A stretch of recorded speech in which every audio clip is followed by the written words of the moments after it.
The first sound I ever heard was not my mother's voice. It was thunder. But Maman said there were no clouds that night, only guns. I didn't know what a father was yet, only that there was a chair that made Maman cry, and a jacket that still smelled like someone I had never met. Cold, I learned early, was not just a feeling. It was a line you stood in. It was the weight of an empty stomach. It was the sound of someone ahead of you getting the last of something that...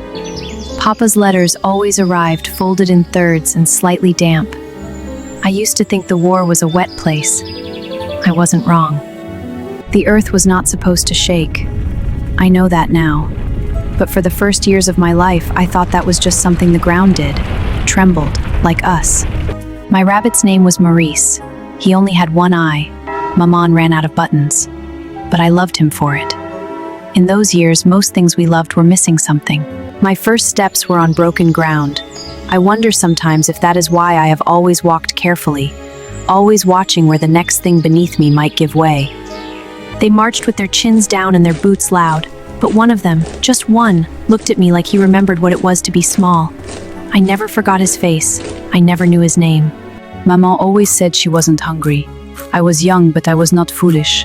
Mothers in wartime are always not hungry, and children only slowly understand what that costs. He was the enemy, but he bled the same color as the chickens when the fox got them. Maman said, "A wounded man is just a man." I have thought about that every day since. Madame Collet smelled of lavender and had a voice like a plucked string, tight and clear and a little sad. She taught us that words were the one wall the war could not knock down. I did not understand that Papa was dead until 3 days later, when I asked when he was coming home and Maman's face made a shape I had never seen a face make before. Maman sang about rivers and summer and men coming home. None of those songs ended the way things actually ended, but I think she sang them for me, so I would know what endings were supposed to sound like. Hold still!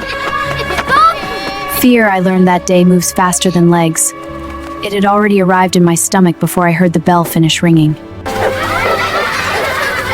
Joy in these times is not large, it is dog-sized. It fits inside the gap between the last alarm and the next one, but it is real. It is the realest thing I know. The war ended, then the dying continued, just quieter.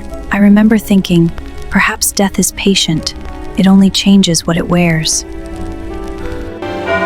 That bell rang for 11 minutes. I counted later. It was the most beautiful sound I had ever heard, not because it was music, but because it was the sound of something not happening anymore. Peace smelled like wet soil and sunflower seeds in my mother's hands. I planted 10 seeds that morning. August, there were 11 flowers. One for each of us who didn't come back, she said. One that arrived